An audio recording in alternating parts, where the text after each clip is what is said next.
नमस्कार। आज आम पहुँची जाइए आमर द्वितीय सोपान जो थी कि आम प्रसिद्ध गाल्पिक भगवती चरण पाणिग्राही शिकार गल्प को आलोचना करने जाऊँ। तो चलतु शुणा। से अंचल घिनुआर नाम विख्यात शिकारी हिसाब से जना। तार प्रथम अस्त्र निजर हाथ तैयारी धनुषर। से तीर मारिला बेले चित हो शोपड़े। बाँ पादटे धनुरे लगाई दे कान पर्यंत तीरटी टाणी नहीं छाड़ी दिए। माइलिए दूर तीर मारी से लाख पिंधि पारे। यही धनुषर साहाय्य हरिण संबर बारहा भालू मारी अगणक। चिता बाघ भी मारी अनेक, किंतु महाबल मारी मोटे दुईटी। महाबल दुईटी मारी से डेपुटी कमिशनर ठार बेस पुरस्कार मध्य पाइछि। से दिन भोरु से एक अद्भुत शिकार नहीं डेपुटी कमिशनर बंगला पाखरे हाजर। गोटे कांधरे तार धनुटी झुलुची, हाथ में दी तीनोटी तीर आउ कांधरे टांगियाटी पड़ी। घिनिया को ए बेसरे देखी अर्दली पचारा कि आज की शिकार आनीचु। घिनुआ संगे तार भल जनाशुना। तार बक्सिस रे अंशीदार से केतेथर होइछि। उत्तर रे घिनुआ ता महिला दांत दुई धाड़ी केवल देखाइला। से हसिला कि खेंकिला जानिबार उपाय नहीं। प्रकृत में हस बोली जहाँ को कह जाए, घिनुआ ठारे ताहा कहीं केबे देखी नहीं। बेले बेले से एपरी दांत देखाए, ता हस नुहे कि कांद नुहे, केवल दांत देखा। अर्दली पचारा कि की शिकार आनीचु। घिनुआ तार गामुछारे बंधा होइथिबा गोटे पदार्थ को देखाइला। कहला जे से एक मस्त जानवर शिकार करिछि। अर्दली पचारा बाघ। घिनुआ मुंड हलाई नाई जणाइला। तेबे कौन चिता भालू बारहा। घिनुआ केवल मुंड हलाइला। आउ तेबे कौन हेबे। गोलमाल शुणी साहेब बंगला भितर बाहरी आसिले। घिनुआ मुंडिया मारी पुणी साहेब को सहीपरी दांत देखाइला।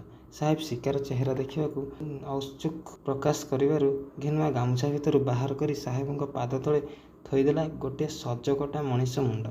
साहेब चमकी पड़ी पाहुंडे दुई पाहुंड पछई गले। घिनुआ हाथ बढ़ाई मागिला साहेब बक्सिस।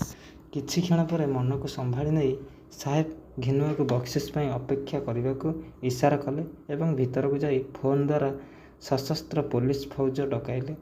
यह व्यतीत घिनुआ को जबत करिवार उपाय नहीं। देहरे तार गोटाए असुरर बल, हाथ में पुणी तार धनुषर और टांगिया रही।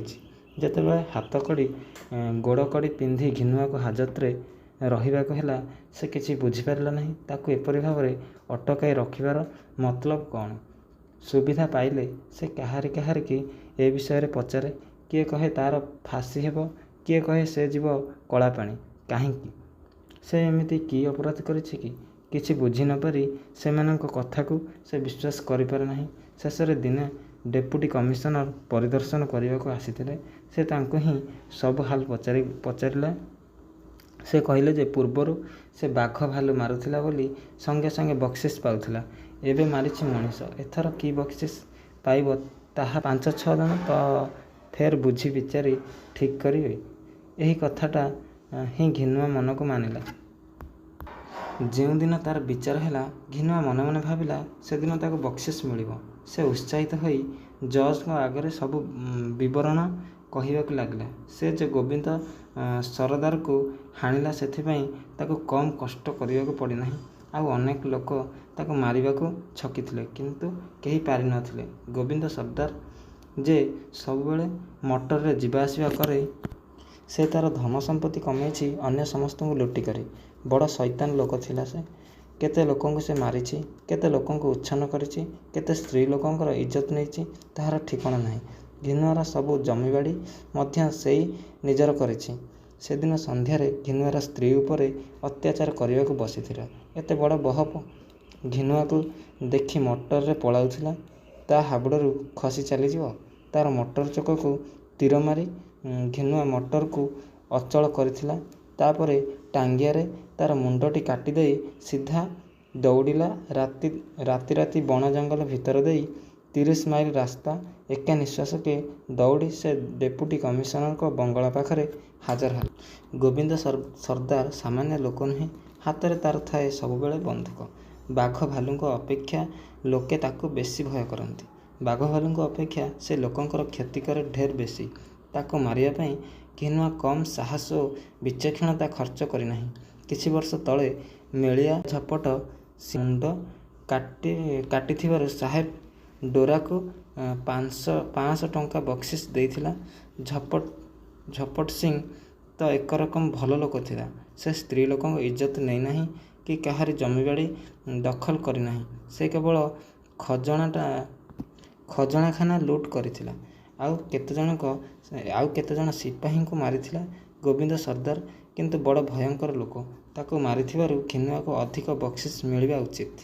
ଘିନୁଆର ଗଳ୍ପ ଶୁଣି ସମସ୍ତେ ହୋ ହୋ ହୋଇ ହସି ଉଠିଲେ। ଜଜ୍ ସାହେବ ହସି ହସି କହିଲେ, ହଁ, ଉପଯୁକ୍ତ ବକ୍ସିସ୍ ଦିଆଯିବ। ସରକାରୀ ଓକିଲ କହିଲେ, ତତେ ଏଠାକୁ ଖାସ୍ ଅଣାହୋଇଛି ବକ୍ସିସ୍ ଦିଆଯିବା ଲାଗି। ଘିନୁଆ ଏହାକୁ ପରିହାସ ନ ମଣି ସତ ବୋଲି ମନେ କଲା। କାରଣ ହସ କୌତୁକ ଥଟ୍ଟା ପରିହାସ ସେ ଜାଣିନାହିଁ। ତାର ଯେ ନିତାନ୍ତ ନିପଟ ରସଶୂନ୍ୟ ପ୍ରକୃତି। ଶେଷରେ ରାୟ ଦିଆଗଲା ପ୍ରାଣଦଣ୍ଡ। ଘିନୁଆ ଏହାର କୌଣସି ଅର୍ଥ ବୁଝିଲା ନାହିଁ। ପୁଣି ଜେଲକୁ ଫେରାଇ ତାକୁ ବୁଝାଇ ଦିଆଗଲା ଯେ ତାର ବକ୍ସିସ୍ ପାଇବାର ଦିନ ଆସୁଛି। ଘିନୁଆ ସେ ପର୍ଯ୍ୟନ୍ତ ବୁଝିଲା ନାହିଁ ଯେ ସେ ଜଣେ ଅପରାଧୀ ଓ ସେଲାଗି ତାକୁ ପ୍ରାଣଦଣ୍ଡ ଆଦେଶ ହୋଇଛି। ଝପଟ ସିଂଙ୍କୁ ମାରିବା ଓ ଗୋବିନ୍ଦ ସରକାରଙ୍କୁ ମାରିବା ଯେ ଏକା କଥା ନୁହେଁ, ତାହା ସେ ବୁଝିବ କହୁଁ। ସେ ଜାଣିଲା ନାହିଁ ଯେ ଗୋଟିଏ ଗୌରବର ବିଷୟ, ଅନ୍ୟଟି ଦୋଷାବହ। ଆଇନର ସୂକ୍ଷ୍ମ ଜାଲ ଭିତରେ ପଶିବାକୁ ତାର ମୁଣ୍ଡ ନାହିଁ। ସେ ଯେ ବଣୁଆ ସାନ୍ତାଳ। ସେ ମନେ ମନେ ଭାବେ, ଡୋରା 500 ଟଙ୍କା ପାଇଛି ଝପଟ ସିଂଙ୍କୁ ମାରି। ସେଥିରୁ ବେଶି ନ ହେଲେ କାହିଁକି ନେବ? ସବୁ ଫେରାଇ ଦେବ। କହିବ, କିଛି ନ ଦିଅ ପଛେ ସାହେବ, ଡୋରାଠାରୁ ବେଶି ପାଇବାର ମୋର ହକ୍। ଜେଲର ଅନ୍ଧାରିଆ ନିର୍ଜନ ଗୁମ୍ଫାରେ ରହି ସେ କେତେ କ'ଣ ଭାବେ। କଥାବାର୍ତ୍ତା କରିବାକୁ ସେ କାହାରିକୁ ଦେଖେ ନାହିଁ। କଥାବାର୍ତ୍ତା କରିବାକୁ ବି ତାର ଆଗ୍ରହ ନ ଥାଏ। କେବଳ ବକ୍ସିସ୍ ପାଇ ଘରକୁ ଫେରିବାକୁ ତାର ମନ ଛଟପଟ ହେଉଥାଏ। ଶେଷରେ ତାର ଫାଶୀର ଦିନ ଆସିଲା। ତାକୁ ପଚରାଗଲା ତାର ଶେଷ ଇଚ୍ଛା କ'ଣ ଦରକାର। ସେ କହିଲା, ମୋର ବକ୍ସିସ୍। ଆଚ୍ଛା, ବକ୍ସିସ୍ ପାଇବୁ, ଆ, କହି ତାକୁ ନେଇଗଲେ। ମୁଣ୍ଡରେ ତାର ଗୋଟିଏ କଳା କନାର ଖୋଳ ପିନ୍ଧାଇ ଦିଆଗଲା। ଘିନୁଆ ମନେ ମନେ ବିଚାରିଲା, ଆଖିରେ ଅନ୍ଧ ପଟଳି ଦେଇ ହାତରେ ତାର ସୁନା ରୂପା ଢାଳି ଦିଆଯିବ। ସରକାର ଘରର କେତେ ଫନ୍ଦି ଫିକର, କାଇଦା କଟକଣା ଅଛି। ଖାଲି ସେମିତି କ'ଣ ବକ୍ସିସ୍ ଦିଆଯିବ? ସେ ଘରକୁ ଫେରି ସବୁ ଦେଖାଇବ। କି ଖୁସି ହେବ ସ୍ତ୍ରୀ ତାର, ସେ ସବୁ ଦେଖି। ଭଲ ଘରଦ୍ୱାର କରି ଜମିବାଡ଼ି ଚଷି ସେ ସୁଖରେ ରହିବ। ଆଉ ତ ଗୋବିନ୍ଦ ସର୍ଦ୍ଦାର ନାହିଁ ଯେ ସବୁ ଲୁଟି କରି ନେବ। ହଠାତ୍ କ'ଣ ଗୋଟାଏ ଆସି ତା ବେକରେ ବାଜିଲା। ଧନ୍ୟବାଦ ଆପଣମାନେ ସମସ୍ତଙ୍କୁ। ମୁଁ ଯେଉଁ ଗଳ୍ପଟି ଉପସ୍ଥାପନ କରିଛି ତାକୁ ଶେଷ ପର୍ଯ୍ୟନ୍ତ ଶୁଣିଥିବାରୁ।